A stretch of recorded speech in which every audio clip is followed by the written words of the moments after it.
Hivin and Vibin with Dr. Bibi.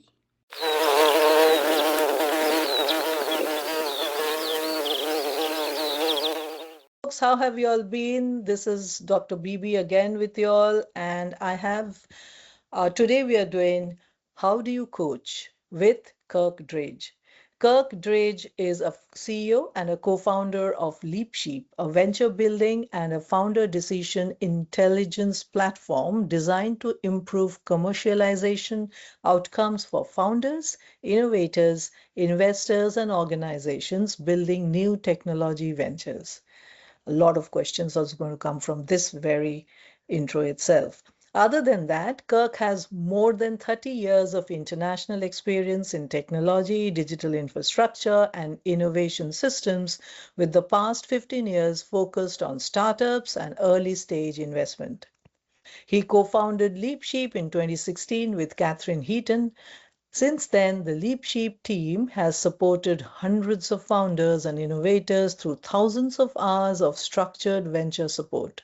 These insights underpin LeapSheep's data-driven platform, which applies algorithms and AI-enabled approaches, who doesn't use AI these days, to improve venture decision-making and reduce innovation risk. LeapSheep also delivers venture programs for organizations, including University of South Australia. That's huge. So, Kirk, welcome to Hivin and Vibin with Dr. Bibi. How do you coach? Thanks for having me on. It's a pleasure to be here. Lovely. It's so nice. I have hardly met you a few weeks ago, but I seem to be opening up to you, which is lovely. I think we share some similarities. You have the academic background, and you're highly curious, and I think we share something in common there. Curiosity is very, very much. That is something that I really have. So I have a lot of questions regarding LeapSheep because venture building, I understand, but this decision intelligence platform, what is this? It essentially comes from where we started LeapSheep, which was when I got involved in startups. I recognized that firstly, I thought I was going to be really good at building startups because I'd had a career in technology and deploying technology into business, but I failed miserably, and I saw more and more people failing around me, and over time I become obsessed with the idea of how do you reduce the randomness in startup success. It can't be like this failure rate of 95% that I seem to have been quoting in these kind of conversations for like 20 years. It just hasn't stubbornly moved. And why hasn't it moved? And I'm really keen to get to the bottom of that. Okay. So this platform is it, do you have a software that supports it? Because you did speak about algorithms and AI-enabled approaches. So how does it work? Yeah, very much so. We've got software behind it that we're building. And part of the challenge is like many startups, is we're building the plane as we're flying it. So the algorithm to build a startup, I don't think exists yet. We have got many of the pieces of the puzzle that we've put together over the last 10 years. And slowly we're sort of collecting enough data to figure out what's working, what's not working, and put that picture together. It's relatively easy to come up with a plan to build a startup that looks good on paper, but we all know the reality is when you start building things and getting out in front of customers, that most of the control of your startup is in the hands of your customers. And so you've got to have a plan that takes that into consideration. And so building that kind of framework is been really challenging because there's been no blueprint that we've kind of been able to follow. We've used lots of the fabulous work of people that have come before us, like Alex Osterwalder is quite famous in the startup space for his business model Canvas, and people like Eric Ries or Steve Blank that have added discipline and structure, but they fall well short of a system to reliably diagnose startup problems and then recommend the right kind of interventions for a particular founder in their circumstance and get away from really generic kind of advice. Yeah, I get that. How do you differentiate? So you have founders, you have innovators, you have investors, and you also have organizations, and you are definitely working with University of Australia. So let's start with Is founders different from innovators? Yeah, that's a great question. So the way that we define founders, which is not the way that everybody defines founders, but for us, a founder means that you want to build a venture scale product company. So venture scale means that you want to scale big, usually internationally, and product. So you want to invest up front in designing and building something that you can then sell many times without having to change it every time you sell it. And so that's the key. So it could be hardware, it could be software. It doesn't really matter. It's just got to be that venture scale product company is where we focus. Of course, you can define founders as a bakery or you can be a GP that starts a GP clinic. You can found that. You can found a not-for-profit. That's not how we define founders, but they're obviously equally valid definitions. Right. And innovators? Innovators in our world means anyone that's doing anything new to their domain. So it could be, for example, taking something that's working in manufacturing and moving it over to healthcare. And in healthcare, that could be an innovation that's been around for decades in manufacturing, but you're providing that new value that might not have been in healthcare before. And an innovation can be very narrow in terms of you don't have to necessarily think about business models and commercial successes of innovation. You can be working in a government organization and you can improve some productivity or you can improve some quality of something, and that can be very innovative and provide a lot of benefits. But it's not about ventures and business models and commercial success and return on investment and those kind of things. And that second area is where we're really focused to make sure we're getting commercial return on investments from innovations, which is where we talk about venture building and startups. Right. I was going to ask you what's the difference, and you gave me the difference. Thank you. So now let's talk about investors. So how does this help investors? Yeah, what do you do for investors? That's a great question. I think the first thing to recognize is the mythical investor kind of doesn't exist. There's investors are just people, and some investors are organizations, and there's a massive diversity of what investors are looking for and how they approach their investments.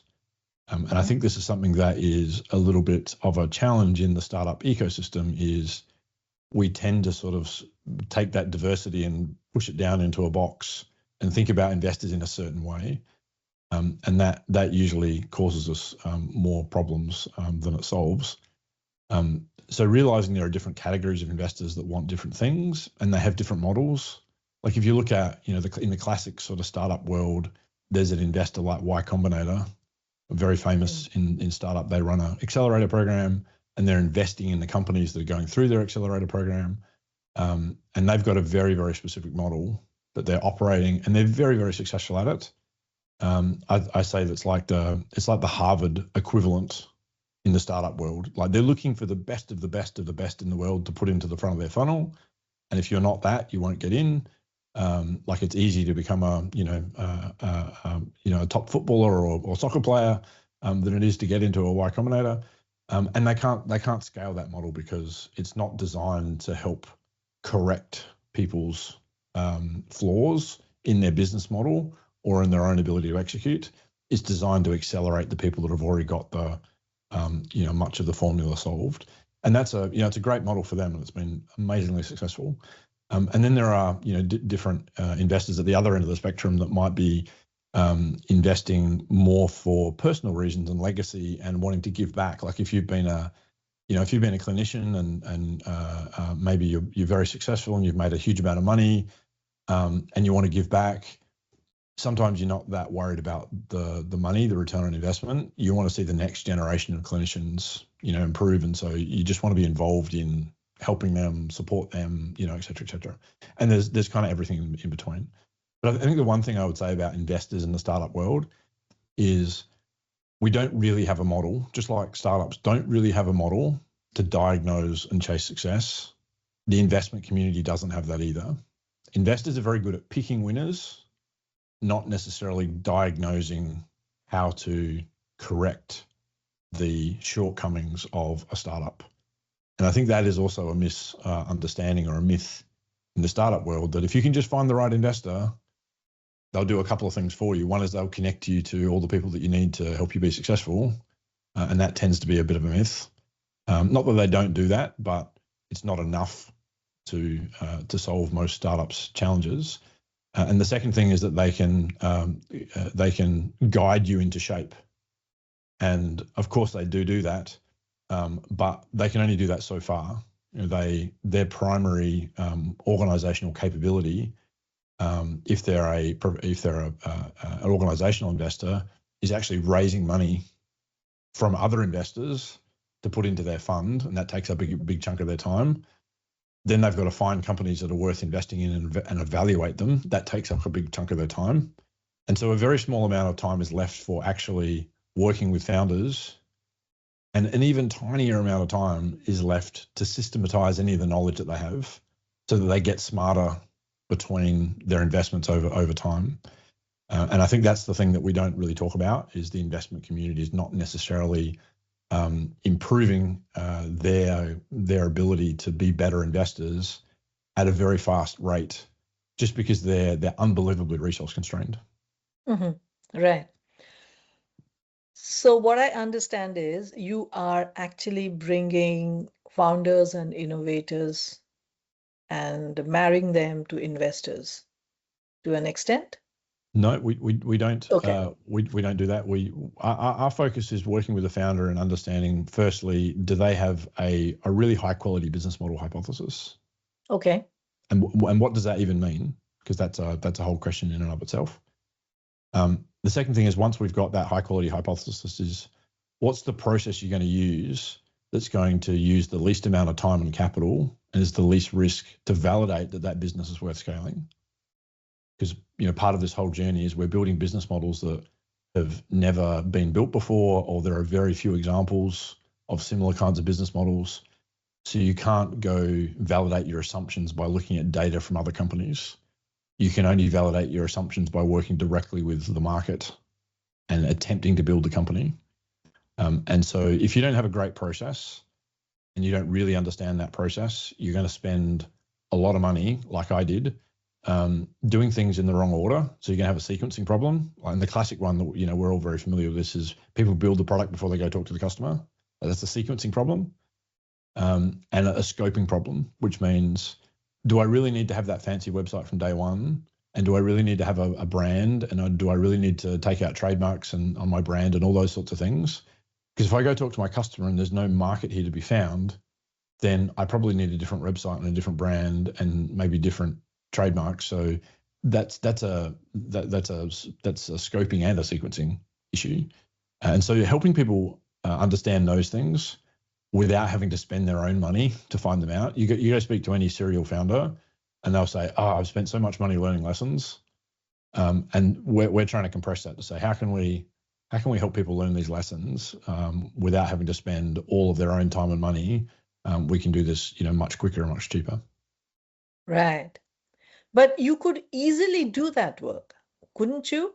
I mean, because on one hand, you have investors as your clients. On the other hand, you have the founders as your clients. Mm-hmm. So both ways. So you could actually get the marriage done. You could make a very good person who who brings them together. Longer term, that's our focus. Right now, we're focused far more on founders than we are investors. So investors are not our clients right now. Okay. Eventually, I would love to be working directly with investors. But right now, investors refer their companies or companies that they think not quite ready for investment. I wish they were just a little bit further along. They refer founders to us. We've got our hands absolutely full improving our ability to deliver, great outcome to founders and mature and build our systems. And that's what we're focused on. Lovely. How did you think of founding LeapSheep? Like a lot of founders, I think it was it just come from personal experience. So the first part of my career was in the technology space, and I was building hardware. I was putting computers on people's desks for the first time at General Motors Holden here. I was putting computers on accountants' desks that had never had a computer before in business. So I sort of grew up through the PC, the rise of the PC industry. That led me to Microsoft. I spent 12 years there. I was on the leadership team for Asia for a number of years. Then I got involved in the startup space, and I started building startups myself, investing in startups. I worked for a venture firm that had a portfolio that I was involved with, and I saw over and over again myself failing, and as I reflected, everyone around me failing, mostly because we were guessing our way forward. We didn't have that roadmap, and we didn't have the diagnostic tools to know exactly where we should deploy our time and capital. And I looked around and thought, well, there's lots of accelerator programs, there's lots of incubators, there's lots of network and co-working spaces and startup support, but there's no actual diagnostic tool. Like if your car's broken, you go to a mechanic and they run some diagnostic and they say, this is the problem, we need to fix this bit. And you need to deploy your cash into this part of the car if you want it to start working again. We just don't have that for startups. And that can be a good and a bad thing when you're a founder and you discover a problem like that. And the reason that there's not a service that exists could be because there's no need for the service. The customers might not want it, or the solution is too hard to build. So there's always, or it could be the world's biggest opportunity that you found. Exactly. And I think we found a bit of both. And I think the reason that no one's really built what we're building right now is because, one, the problem is wickedly hard to solve, because building a company, it just has so many domains. There's finance and marketing and HR and legal, and it just goes on and on and on, and the rabbit hole goes very deep. So there's a lot to get your arms around. And I think, knowing what I know now, I probably wouldn't have started, but we're so far down the journey that I feel like we've sort of broken the back of it. We're certainly haven't solved it all yet.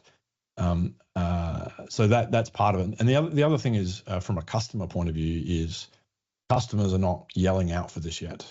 Like the startup world globally, if we can sort of generalize for a sec, is generally happy with their progress. If you speak to a founder and an investor gives them some money, or not gives them some money, but they work hard to get some money from an investor, they feel somewhat validated, and they feel like they're empowered to then spend the money. And so they're not really scratching their head saying, how can I spend this money a lot better? How can I not make the mistakes that all these other startups? Founders are just generally not asking that question. And the ecosystem is not helping them to ask that question. The ecosystem is saying, you can do it, come on, like take our grant money from the government, or join our university program, or take some money from an investor. Your friends and family want you to be successful.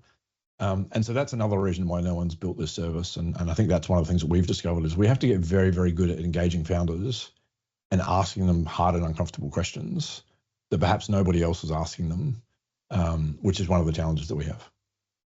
Right. Okay.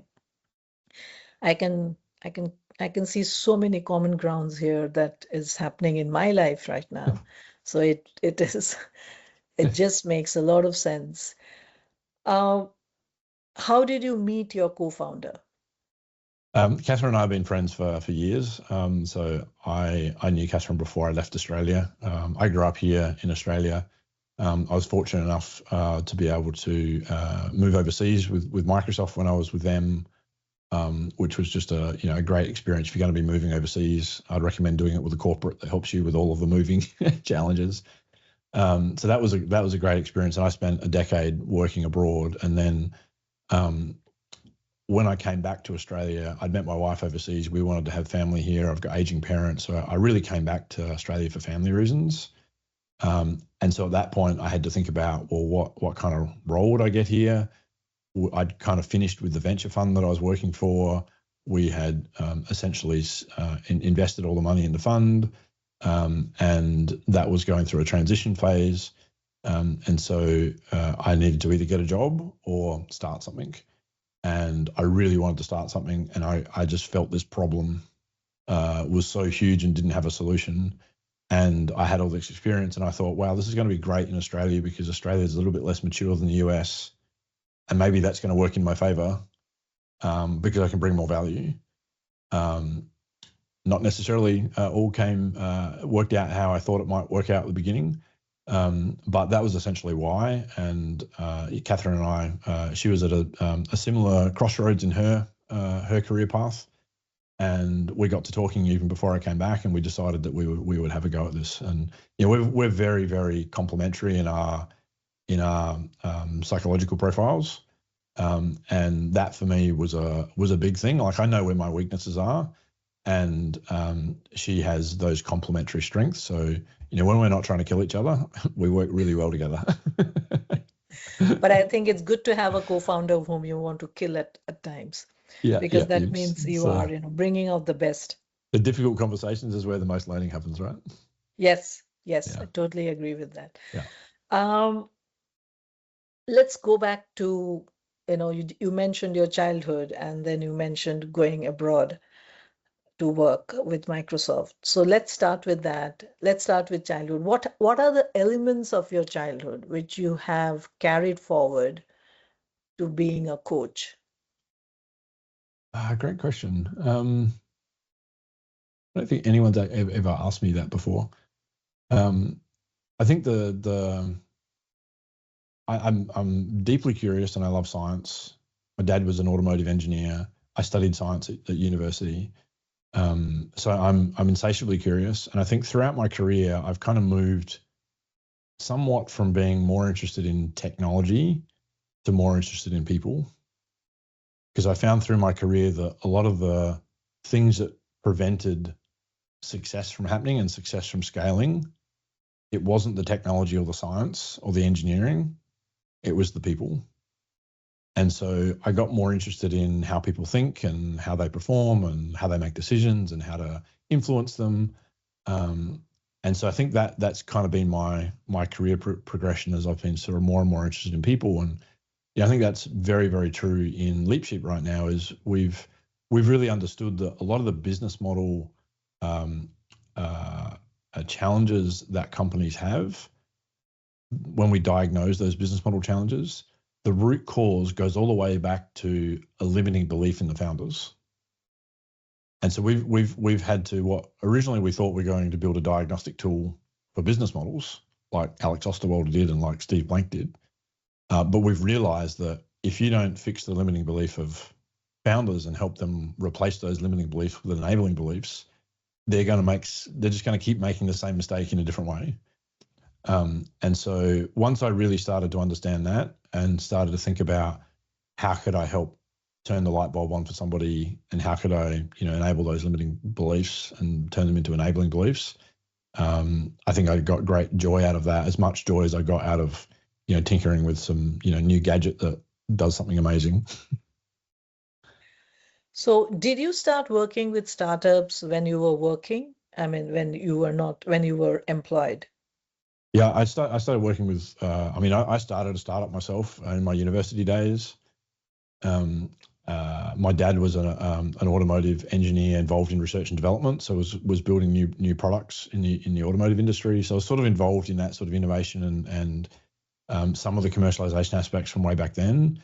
And then I had a career at Microsoft involved in product development, marketing, selling, all those, and deploying into customers, and like how do you sell and get someone to buy into a product and then commit to deploying it and then actually commit to using it, and all of those sorts of things.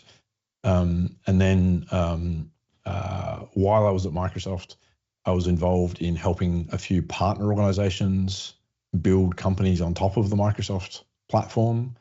And then what really sort of turned the dial was I got the opportunity to lead the startup and venture capital ecosystem for Microsoft in Asia.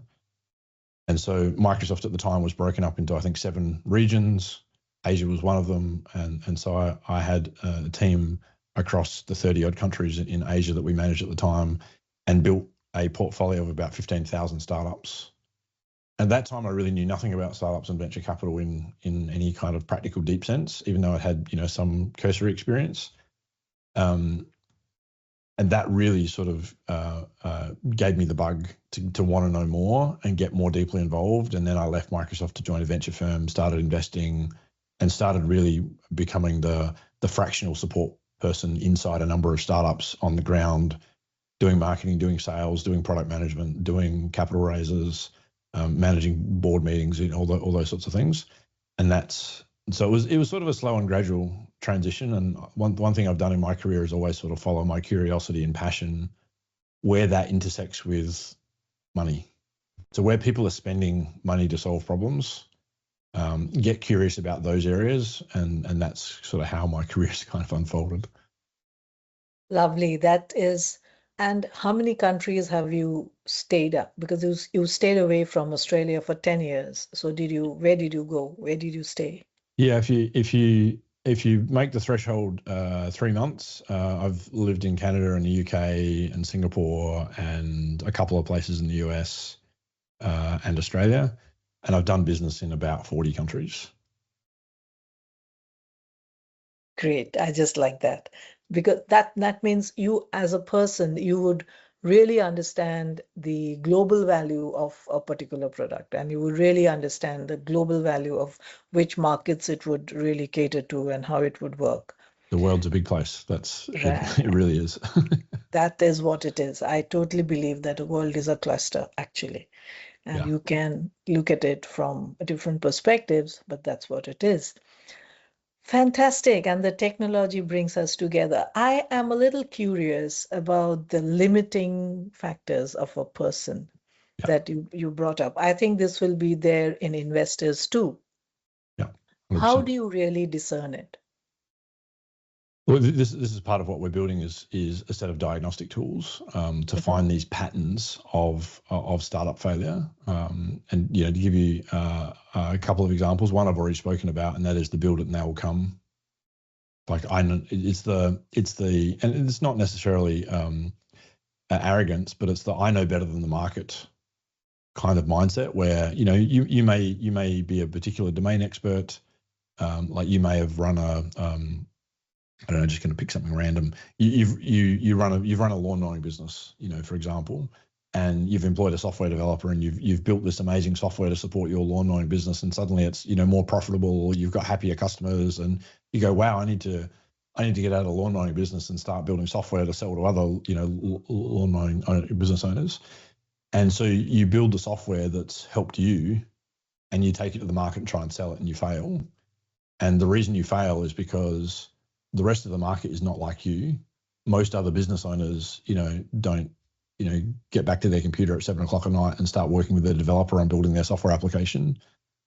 So, as a startup founder, generally, you're a very unique person that's very highly motivated, very thoughtful about the problem and passionate about building the solution.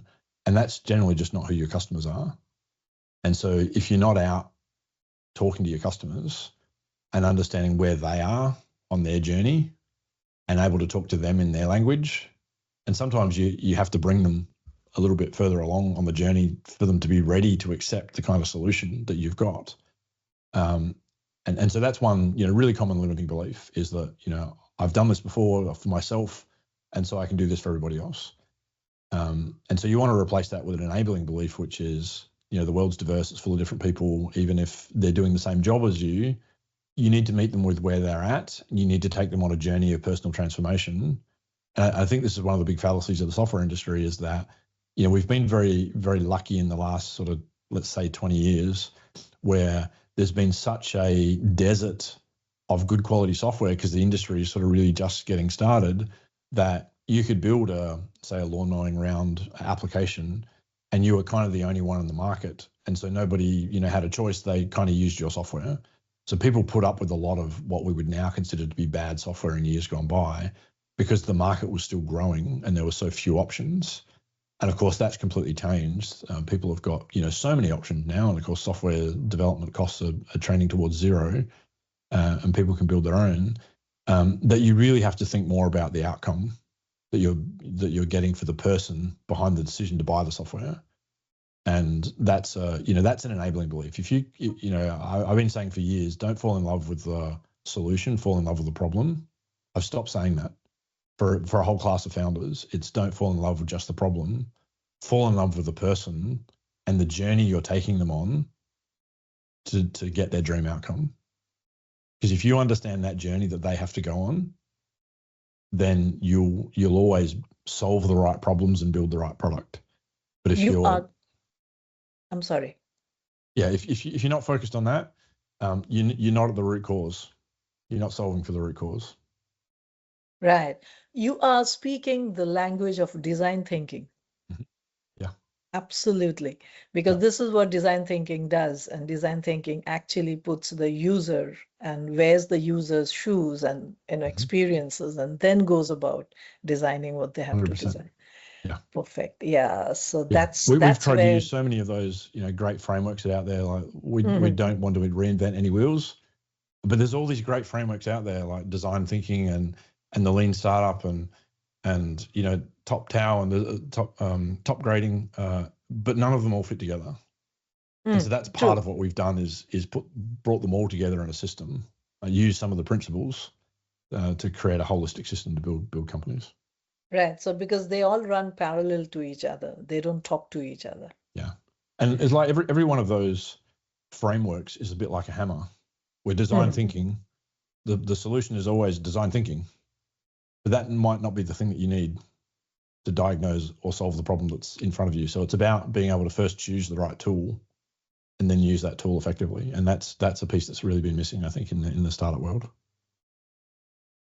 Totally agree. I agree that with the current world situation, the way it's going, the way with climate and everything around us drastically changing, I think the next generations are going to look at entrepreneurship as their career, and they're not really going to look at working for someone or doing something for someone, because AI will be taking a lot of jobs, and at the same time they will be thinking of using AI to do something more for themselves.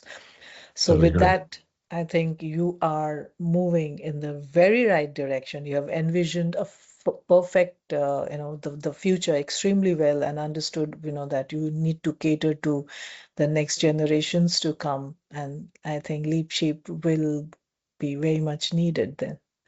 I hope so. And I hope so. Yeah, but I very much agree with the sort of underlying thesis you're outlining there, where AI is going to be able to do so much for people that we won't need as many people working for companies, which means if we all want to be employed, we need more companies. that's right. So I think we definitely need more entrepreneurs. That's absolutely right. Uh, when you coach, how do you coach? How do you approach your coachees or your clients? Yeah, it's a great question. Yeah, I'm not a professionally trained coach at all. So I've kind of learned through lived experience what works. But the first thing I try and understand is a little bit about the personality type of the person I'm working with. We typically use the Strength Finder tool. I don't know if you're familiar with that. It's one of many psychometric profile tools, but it gives you a window into the personality type that you're working with and what's going to best resonate with the people that we're working with. And you've got to find a working style that's going to suit you. And I find a lot of systems, business systems, like whoever's developed the system is kind of, this has worked for me and it solved my problem, and now you have to do this too. And that's not been my experience in working with founders. Some people are very technical, some people are super organized, some people are really creative and disorganized, and all of those kinds of people can be successful. And we've got great examples of successful founders from all those backgrounds. So I think that's the first thing, is really understanding the different personality types that we're working with. And then the second thing is getting real clarity on what success means, because success means different things to different people. Even though we have a fairly tight definition of you're building a venture scale product company, some people want to build that and get off that journey within 5 years and go off and do something else. Some people want to ride that to the moon and want to build an organization of thousands of people and be at the top of that. Other people, there's a particular job role that they're like, I really want to be a world-class CTO, and I want to employ CEOs and other people, and I really want to be amazing at this. So really understanding what success means is the other thing. And I don't think enough people in the startup ecosystem world ask that question, which means that people get pushed into sort of generic programmatic approaches, which is not fit for purpose for them, and it ends up wasting their time and their money. And then the third thing is helping them identify these limiting beliefs for what is going to unlock their path to their success. Once you've defined their success, what are the enabling beliefs that's going to help them get there? And once you've got that foundation, then you can start layering on, well, now we can start practically diagnosing the problems, and we can start practically doing things. So for many founders, for example, if you one of the core things you have to do as a startup is you've got to be able to make a sales transaction happen. So you've got to be able to talk to a potential customer and turn them into a paying customer. And so before you build your product too far, you should have some experience in that conversation. So you kind of know how that's going to go, and you need to talk to enough people that you can kind of see patterns.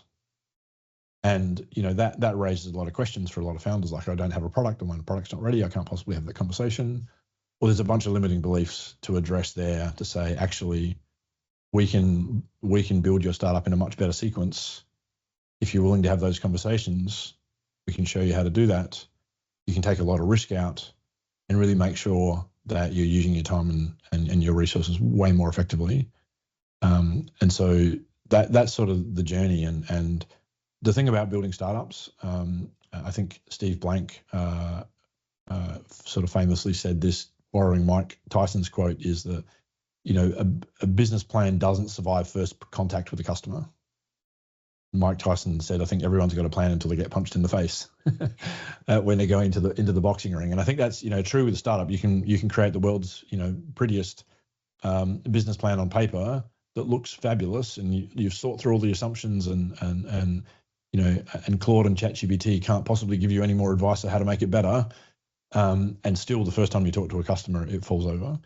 And that's because you're building a new kind of business model, and it's what that business plan that you have is really a business hypothesis, which is filled with hundreds of assumptions that you have to go and validate. And so every time you go forward and run an experiment that either validates or invalidates an assumption, you have to come back to that plan and either go, tick, that assumption was right, I can move on to the next one, or actually that assumption was wrong and that breaks the business model.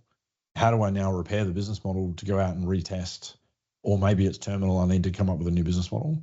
And so that's the process.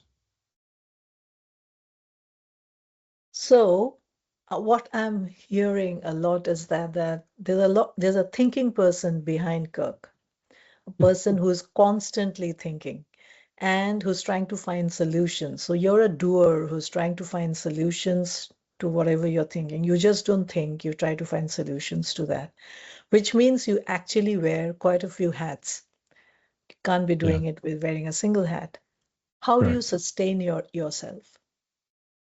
That's a great question. And I think the answer is systemization. We have to do what we do systematically. And like, if we want to scale our business, which we do, in the short term, like I imagine sometime in the future, there may be an AI coach of me that we don't need people in the business. But for the foreseeable future, I see what we'll always need people that are doing the coaching and doing the interface with the founders. And that may diminish over time. Like, we may be able to get AI to carry a little bit more of the load, and therefore there'll be need for less human face-to-face time. But I can't foresee a point right now.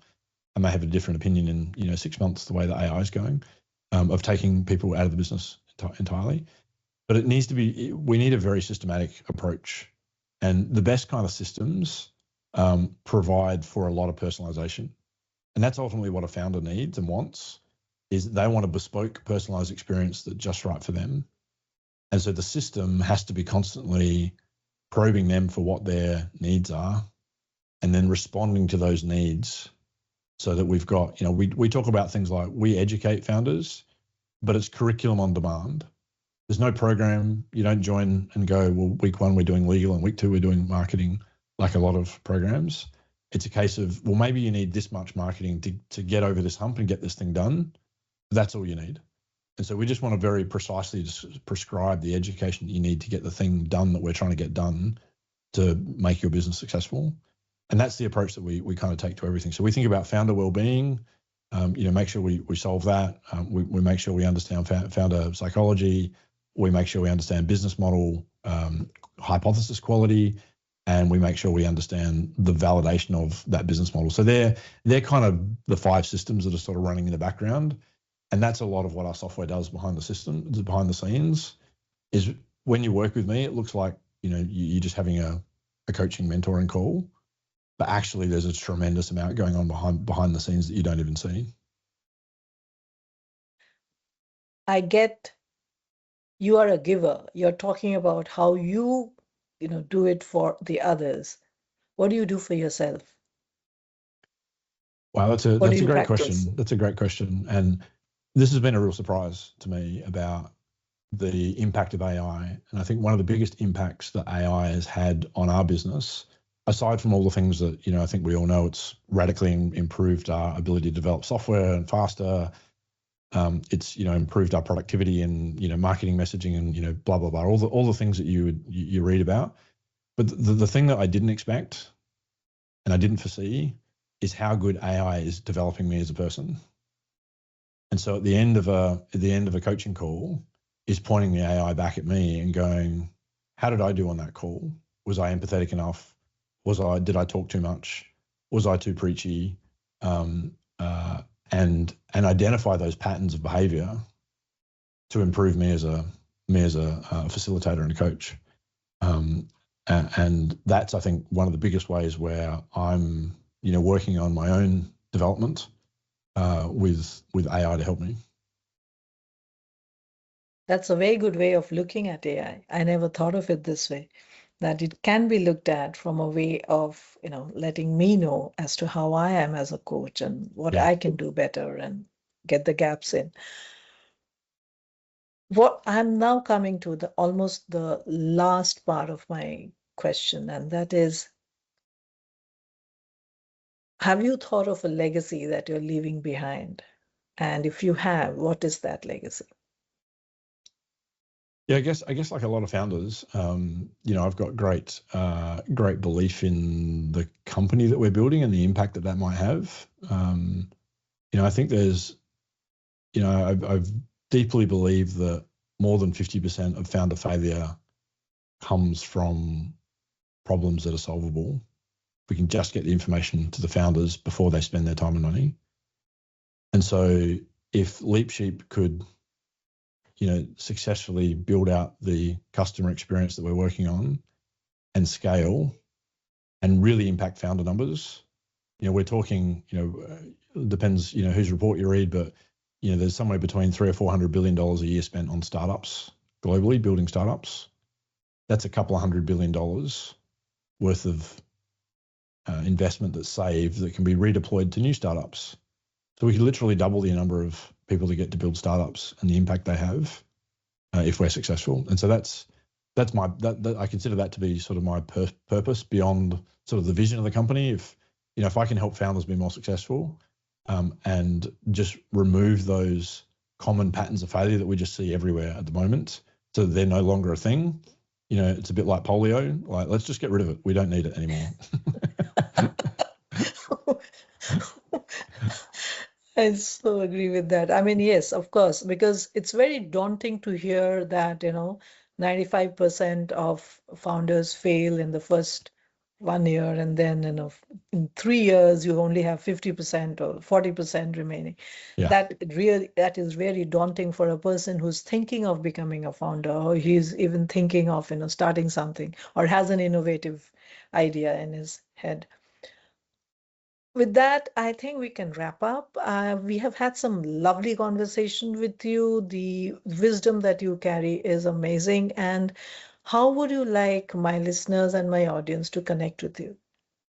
If you want to connect with me on LinkedIn, connect me on LinkedIn. I love chatting. We met on LinkedIn. I love finding, passionate, visionary, intelligent people on LinkedIn. So I'm always up for a chat. If you want to visit our website, it's leapsheep.com. And if you've got a startup and you think you might want to be able to make better decisions, don't hesitate to reach out and have a chat. Oh, I forgot to ask one question. The LeapSheep. How did this name come about? It's a great question. I think through my entire career, there's one company that I remember out of all others. It's a company based in LA that I worked with when I was at Microsoft, called Frozen Leopard Inc. And that's a Hemingway reference if you're a reader. And that really brought home the advice. There's a business book by Dan and Chip Heath called Made to Stick that talks about if you want to do branding, create a brand that's novel and memorable. And so that was one reason. It's like nobody calls a company Leap Sheep. So that was a big part of it, is be memorable. And that's worked really well for us. Not everyone loves the name, but people generally remember it. But the other thing is that, the global startup ecosystem are like sheep. We just keep doing the same thing and we follow each other over the cliff year after year after year. And, our entire goal is to help people leap ahead and not follow the sheep. Right. Now I get the philosophy behind it. That's lovely. Thank you so much, Kirk. You have the entire episode, I think, has a lot of nuggets of wisdom, experience, insights thrown in, and which has been awesome. I've Been a had ton a of fun. lovely Thank you. time talking to you. Been a pleasure. Thanks for inviting me.